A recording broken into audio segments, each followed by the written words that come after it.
இந்த பொண்ணு தூங்கி எழுந்ததுக்கு அப்புறமா சடனா ஒரு பையன் இருக்கிறத நோட்டீஸ் பண்றா. யாரா நீ இங்க என்னடா பண்றேன்னு சொல்லி கேக்குற. நீ பயப்படாத, நான் உன்னுடைய ஹஸ்பண்ட் தான் சொல்றான். நீ எப்படி இப்படி சடனா எங்க குட்டி பையன் மாதிரி மாறிட்டியேன்னு சொல்லி கேட்க, இப்பதான் அன்னைக்கு நைட் என்ன நடந்துங்கிற விஷயத்தையே சொல்றான். இவங்க ரெண்டு பேருக்கும் கல்யாணம் ஆன கொஞ்ச நாள்லயே டைவர்ஸும் தேவைப்படுது. இவங்க டைவர்ஸுக்குமே அக்ரி பண்ணிட்டாங்க. பட் 1 மந்த் சேர்ந்து வாழணும்னு சொல்லி கோர்ட்டும் உத்தரவு போட்டிருக்காங்க. அன்னைக்கு நைட் இவங்க ரெண்டு பேரும் தனித்தனியா அவங்க ஃப்ரெண்ட்ஸோட சேர்ந்து நல்லா குடிச்சு கும்மாலாம் அடிச்சிட்டு இருக்காங்க.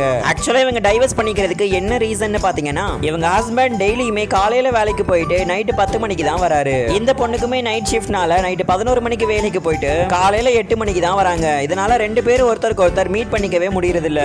பட் அன்னைக்கு மறுநாள் எழுந்திருச்சு பார்க்கும்போது இந்த சிஇஓவும் குட்டி பையனா மாறி போயிட்டாரு. மறுநாள் நடக்க போற ஒரு இம்பார்ட்டன்டான மீட்டிங்க்கு இந்த பொண்ணுமே போயிடுறா. இன்னைக்கு சிஇஓ வரமாட்டாரு, அவருக்கு உடம்பு சரியில்லைன்னு சொல்றா. பட் அங்க இருக்கிறவங்க எல்லாருமே இது ரொம்ப இம்பார்ட்டன்டான மீட்டிங், அவர் கண்டிப்பா இருக்கணும்னு சொல்றாங்க. சடனா இந்த குட்டி பையனா மாறின இந்த சிஇஓ அந்த மீட்டிங் ரூமுக்குள்ள என்ட்ரி ஆகுறாரு. நான் இந்த சிஇஓ உடைய தத்தெடுத்த பையன், இன்னைக்கு அவருக்கு பதிலா நான் தான் இந்த மீட்டிங்கை அட்டெண்ட் பண்ண போறேன்னு சொல்றாங்க. இதை கேட்டு அங்க இருக்கிறவங்க எல்லாரும் ரொம்பவே ஷாக் ஆயிடுறாங்க. இப்படியே அந்த மீட்டிங்கையும் முடிச்சுட்டு ரெண்டு பேரும் வீட்டுக்கும் வந்துட்டாங்க. நீங்க மட்டும் இன்னும் பழையபடி சேஞ்ச் ஆகாம இருந்தீங்கன்னா உங்களை காணலன்னு சொல்லி எல்லாரும் போஸ்டரே ஒட்டிடுவாங்க அப்படின்னு சொல்லிட்டு இருக்கா. இப்ப இந்த இடத்துக்கு இவங்களை பாக்குறதுக்கு இந்த பையனுடைய கிராண்ட் ஃபாதரும் வராரு.